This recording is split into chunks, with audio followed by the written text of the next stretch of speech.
From the plains to every town, we're building futures, breaking ground. Teachers rising, voices strong, leading change where we belong. It's about the hearts we raise, lighting up the brighter days. Kansas leads, we stand together, stronger now than ever, ever. Learning, growing, planting seeds, shaping tomorrow. Kansas leads. Welcome back to our next episode of Leeds Lounge. As I always say, we are still sponsored by no one. If anyone would like to step up, really like to get off that free Zoom, and then we can have some real in-depth conversation. Today, you're here because we're going to have conversations that matter to educators across Kansas specifically. Our guest is someone whose work impacts classrooms, schools, and communities in every corner of our state. Dr. Steele recently became the Kansas Commissioner of Education, leading the Kansas Department of Education, working alongside the State Board of Education to help shape the future of what education will look like in Kansas.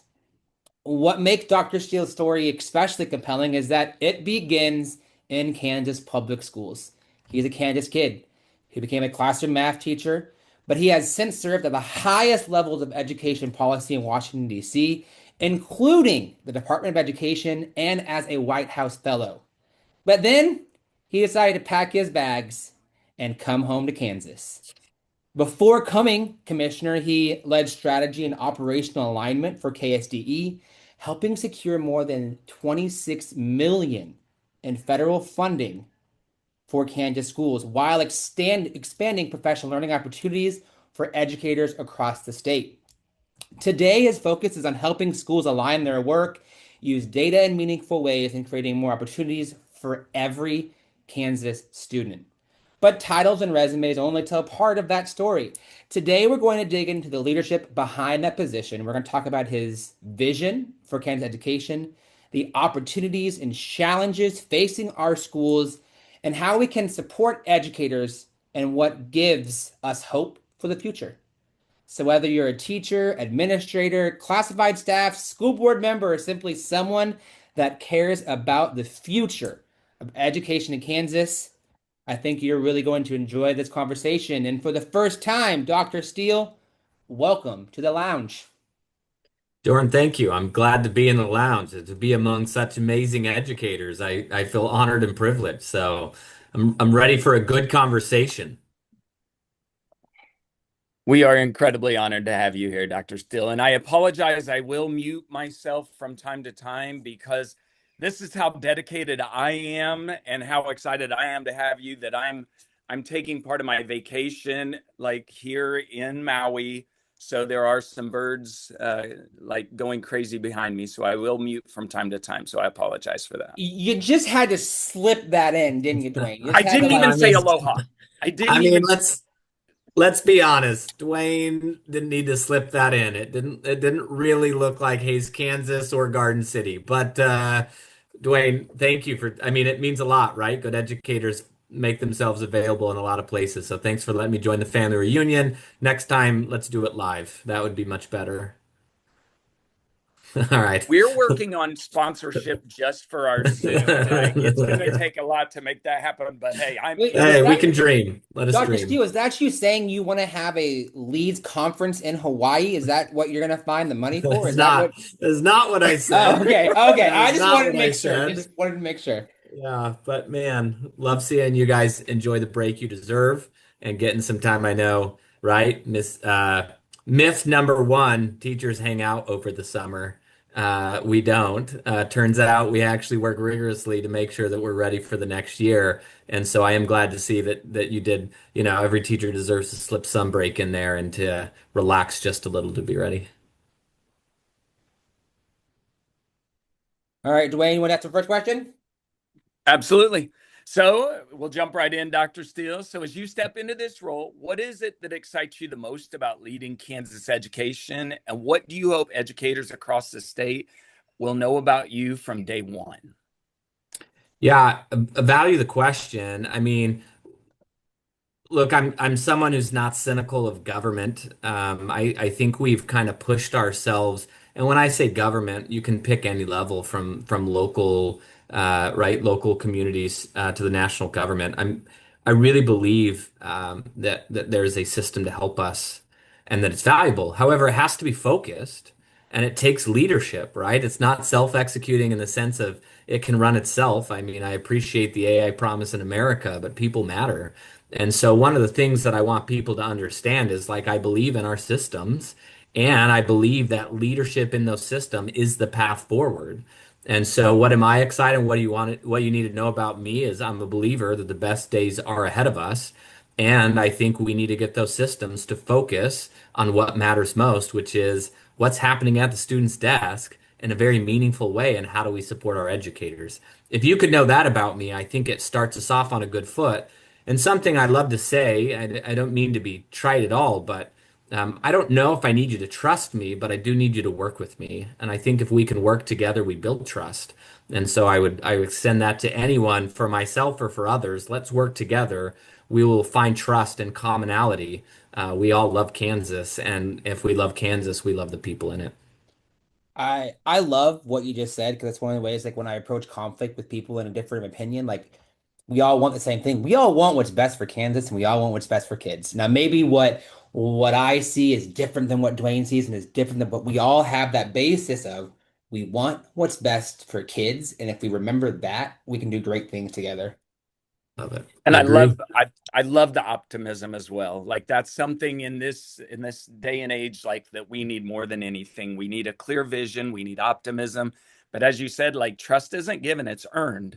So you recognizing that and just saying like get in there and work with me and then you will we will eventually have that trust in one another. I mean, as you know, Dr. Steele, you are stepping in giant footsteps. You know, Dr. Watson has left an incredible legacy over an insane amount of time across Kansas, from classrooms to students to people. I mean, I'm an assistant principal for the first time this year, and it's because of him. He guided me, he mentored me, right? He's left some big footsteps, and that's including the establishment of Kansas Leads. Which part of that legacy is most important for you to continue, and where do you see opportunities to build on that foundation he's already started? Yeah, let me touch on a little bit. I had the great opportunity to work with Dr. Watson for the last 4 years. Grateful for also his mentorship. And I think the marks of a great leader is obviously in the day to day, right? I think we can all have those moments of how did we act in this extreme moment, but how do we treat people day to day? And he is someone who invests in people and he cares. I mean, I don't know if you can find someone who loves the back roads. I say it all the time, but like truly loves the back roads more than him. It's a metaphor for his life. Like he avoids the highways because the people are on the back roads. And another just head tilt to him, I got in this role and just to show like he has a lot to offer, right? He has an entire career of experience, and his answer is call me if you need me. He did not inundate me of this is how I need you to run it or this is the best way of doing it or anything else. I mean, he has both been supportive and also stepped aside and understands like sometimes we hand the keys to the castle to someone less experienced, right? That is the handoff in our lives, but we're there to support and mentor. So I can give a shout out to him. He's great and will continue to be a great mentor. And I have called him and said, "Hey, tell me about this," or "Why are we doing this?" Or and man, he is quick, and I'm excited that he continues to work in Kansas.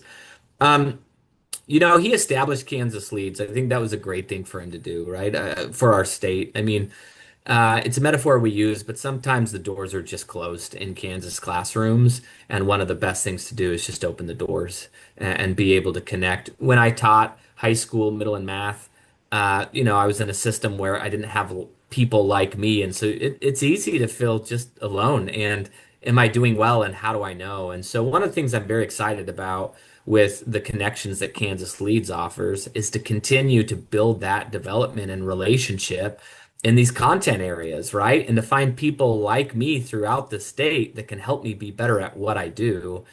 So I really like that collective collaboration that Leads offers, and I think the future is collective collaboration.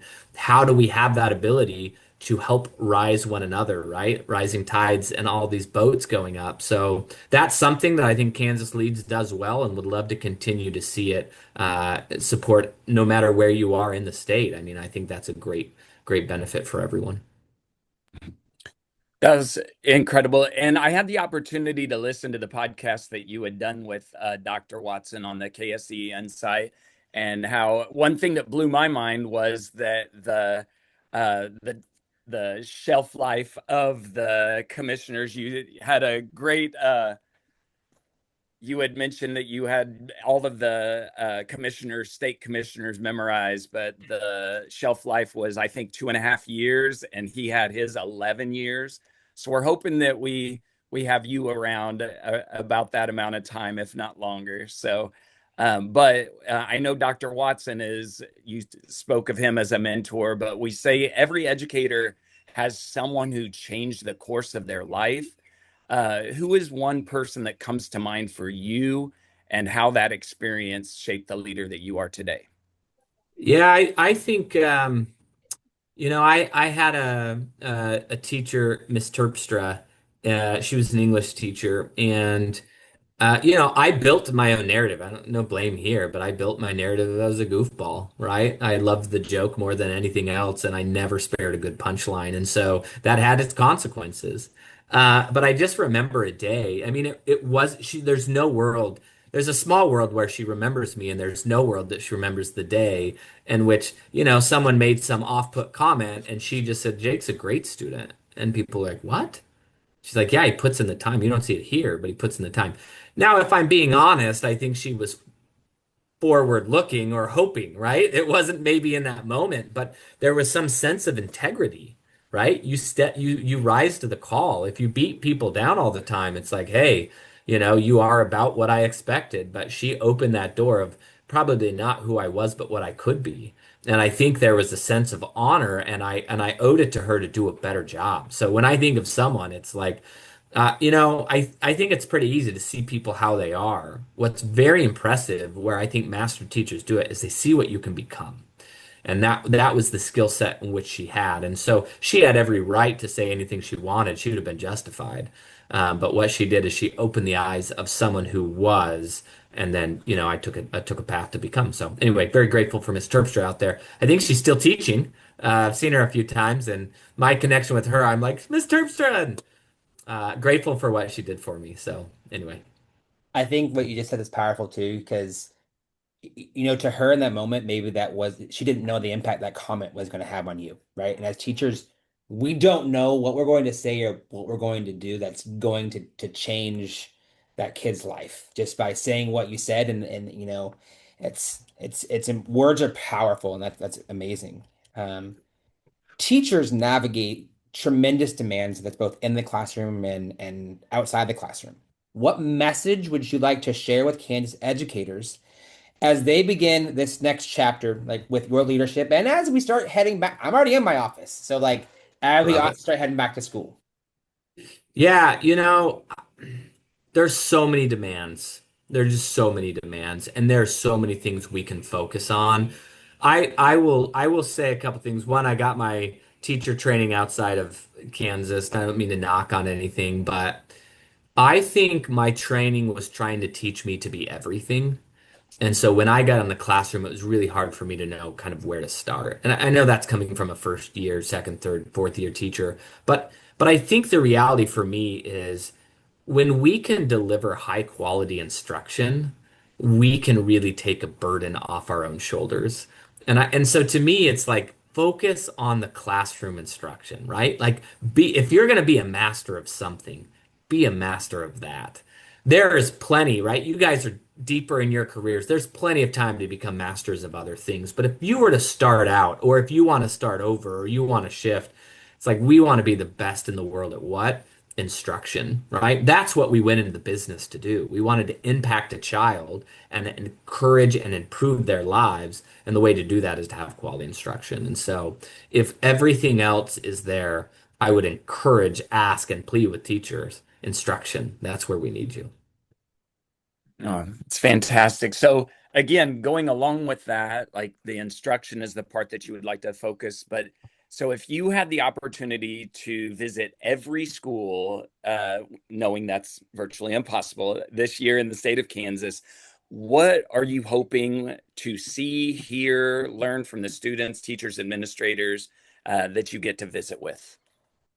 Yeah, I mean, my dream is to walk into a class and see engaged students, right? To hear noise, right? To hear chatter, great debates, thoughtful encouragement, right? These are the kind of things. And so, I what I want to see and hear is, are the students engaged?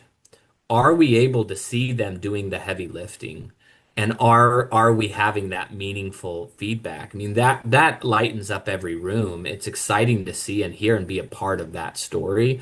And so if I went around each, and I love doing it, and I will be doing it, but that's what I want to see, a classroom that's engaged and where the students are doing the heavy lifting. You know, if you had a crystal ball and you could look back in 8 years from now, hopefully you're still in this office, but what do you Agreed. hope people will say about your time as Kansas Commissioner of Education? Man, I don't mean it to be like political or like self-deprecating or anything. I couldn't care less if my name's even in that circle, to be honest. Like that to me is like my little kids. One of the best things about being a dad is you go home and they just don't care what you did for a living. They just care that you're there for them, right? And so it's really just being a part of a story. Like, what do I want to see? That there's this magical 8 years of time where teachers are valued, where instruction is great, where people are moving into Kansas for our schools. And you're like, what job did you move here for? And they're like, yeah, we'll figure that out. Right? Versus the flip, which is like, we're moving here for the job and we'll figure education out. I was like, no, right? Because that's our greatest priority. And you just have this buzz and excitement of like, this is who we are and this is what we do. And so we'll see the strongest instruction in the world. We'll see results on assessments and other accountability measures that see it.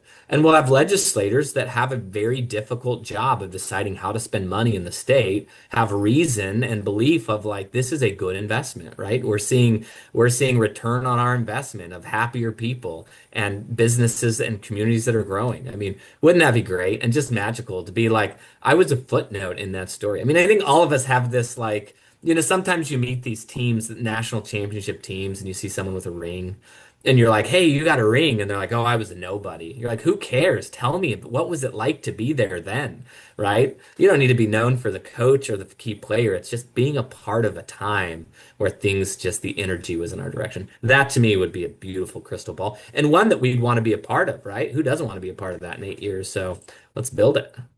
I think a theme of to what you're saying, I keep coming across is it takes all of us, right? Like you can Yeah. have these amazing ideas and things you want to implement, but like you can't bring those ideas to reality without the people and without all of us doing this work. And that's the people that's the leads team, but that's also the teacher in their classroom, right? That just focuses on their kid. It takes the whole system to make those things happen. That's right. 40,000 teachers and all of these groups that are there to support them, right? If you have 40,000 rowing in the same direction, like you're going to create a momentum. And that's going to be a blast to see.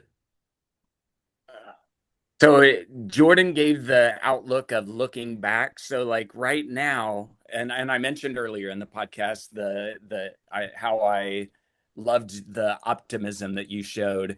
And we try to do that a lot in our episodes as we talk about the outlook, where we're going.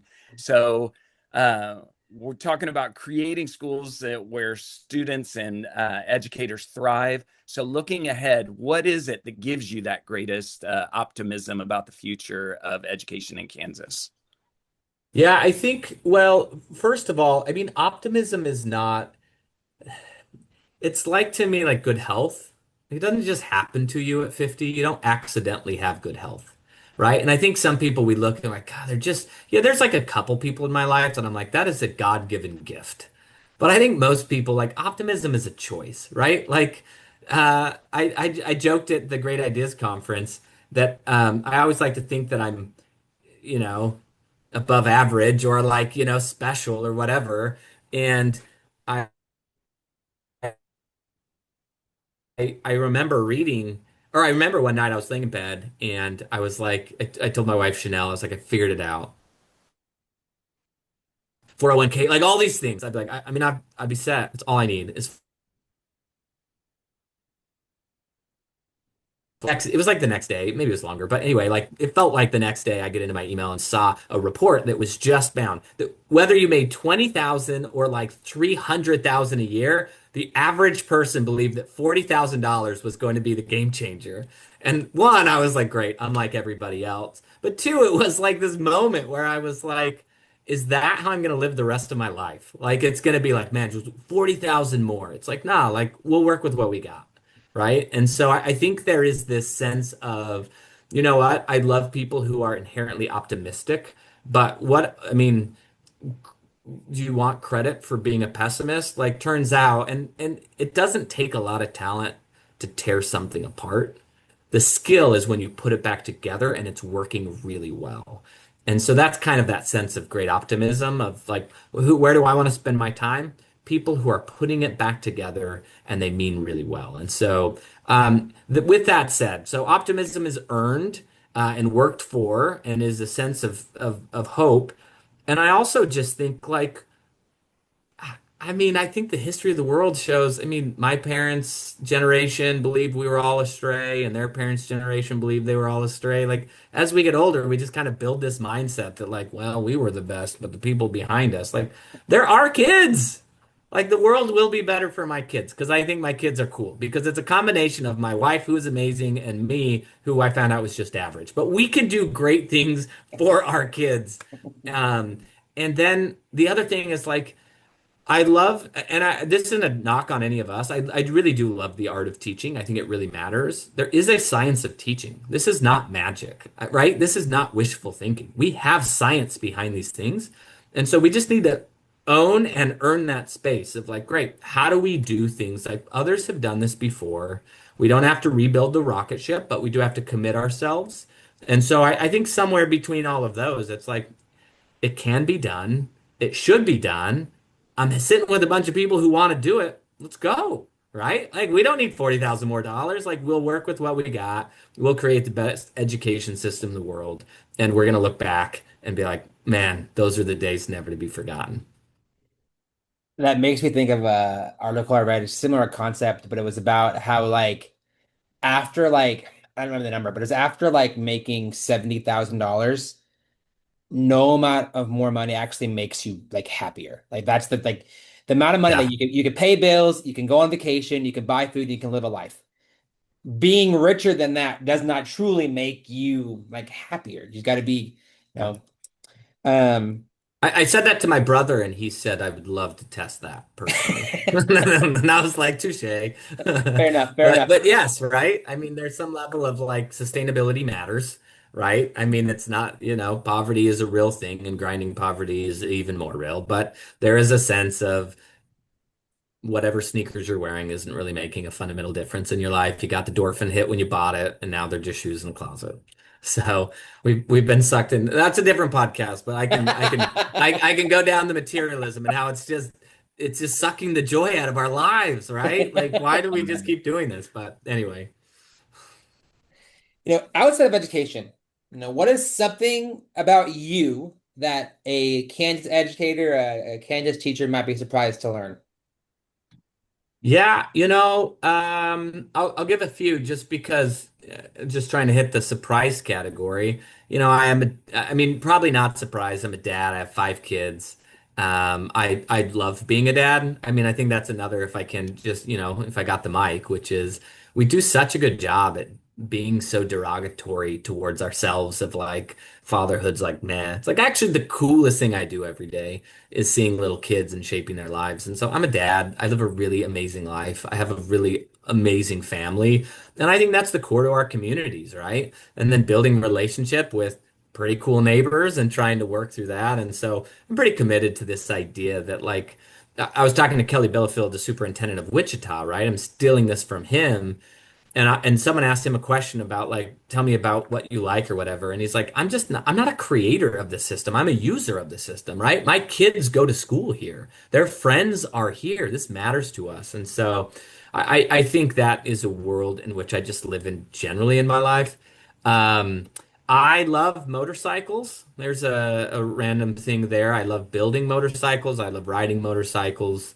That's kind of a part of who I am and bizarre. And then probably because of this role, it's not surprising, but I find the political process to be I'm very interested in it. I find democracy to be a gift and just like it seems so broken and it is also the greatest system in the world. And you're just like, this is democracy. And so I spent a lot of time reading and learning about how systems work and the great voices that have made democracy or made America great. So love to read. Always like, if you want to like plague me, give me a book recommendation. I feel like obligated to read it. And then, but in good news, if you're reading everyone's book recommendations, which I'm hoping is their favorite books, you sit in pretty good company.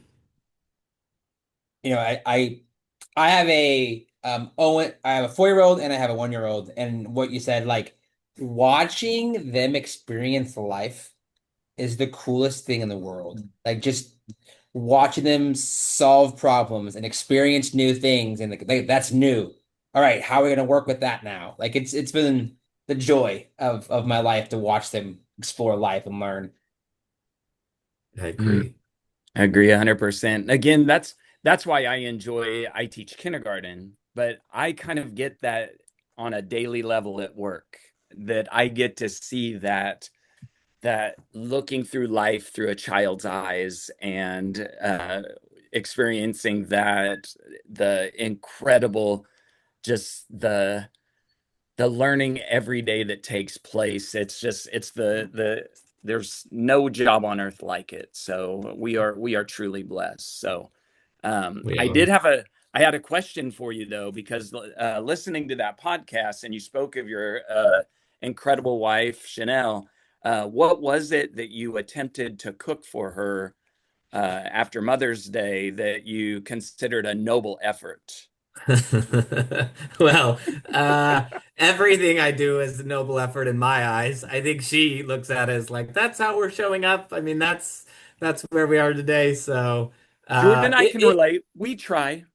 yeah, that's right. I mean, if you, look, I'm a pretty open person, and I just would say I'd love anyone to sit down with Chanel and I. We troll each other pretty well. We have some pretty high standards for one another, and she's pretty good at some slow burns. You know, I if I can make something, I like making homemade ice cream. And I've learned to make my own waffle cones with my ice cream. So when life is well, you get homemade ice cream and waffle cones from Jake Steele.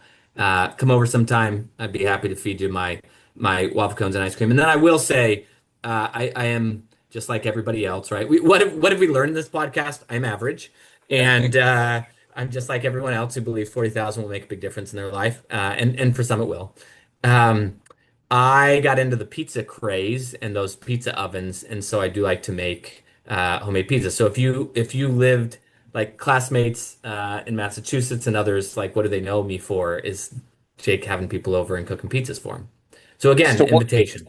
so what I am getting from this, Jake, again, is our upcoming Kansas Leads conference that we have later this fall in either the Kansas City or Lawrence area, that Dr. Steele will be providing the homemade ice cream and waffle cones and That possibly sounds pizza as well to our 200 plus attendees. So yeah. I mean, this you're is gonna gonna be get. epic. Remember when you went to like TCBY or whatever as kids? Like everyone's gonna get like a small spoon. Like Yeah. look, we'll feed everyone ice cream. The problem is that ice cream bowl gets thinner and thinner. But you know, maybe we need a little backup plan there. But yes, of course, that makes sense.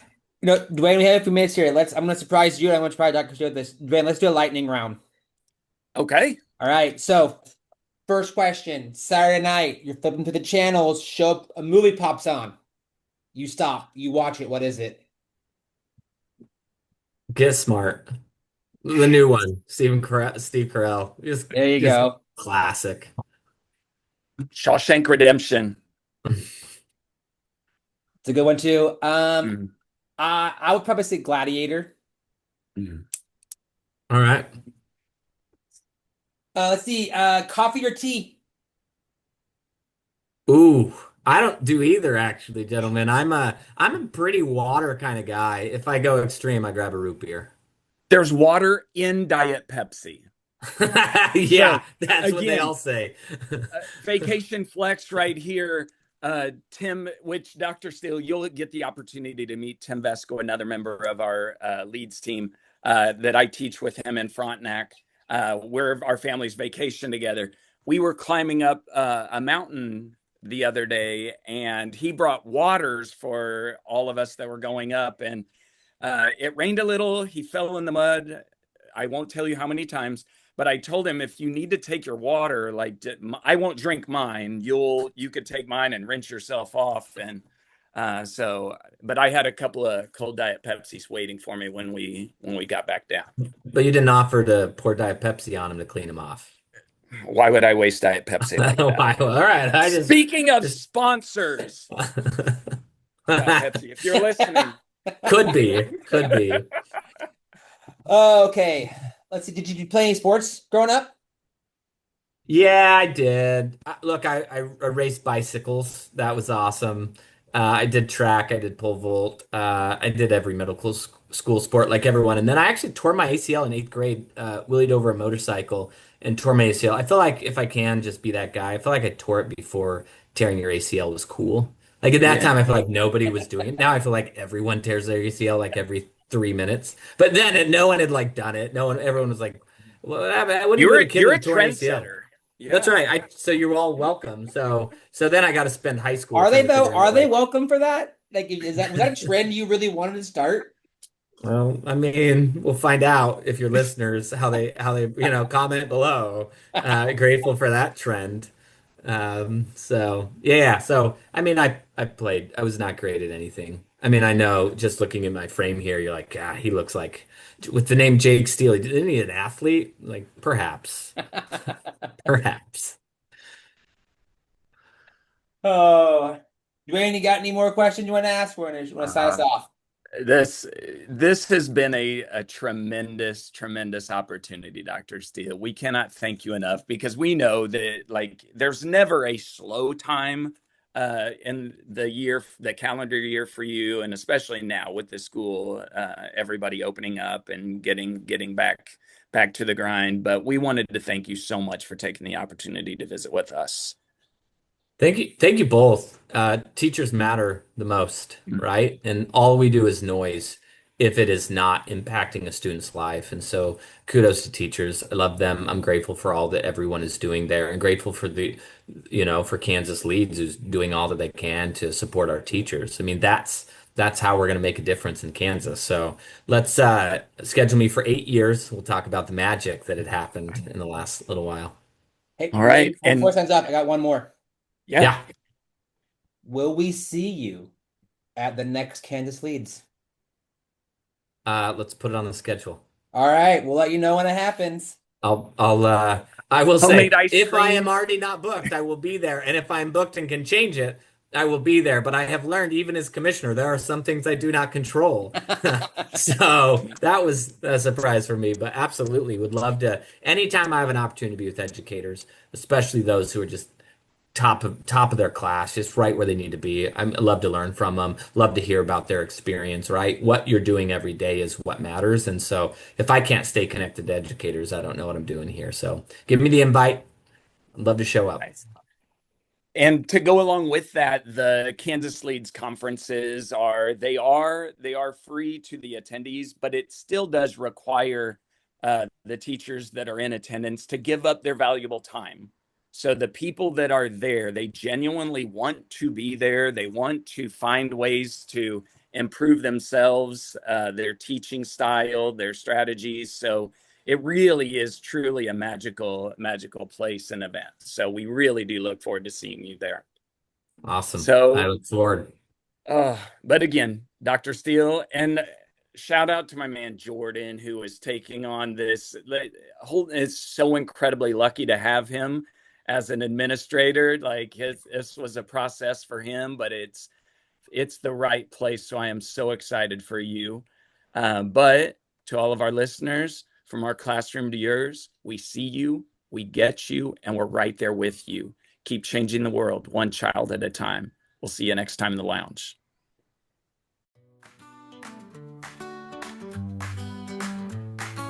From the plains to every town, we're building futures, breaking ground. Teachers rising, voices strong, leading change where we belong. It's about the hearts we raise, lighting up the brighter days.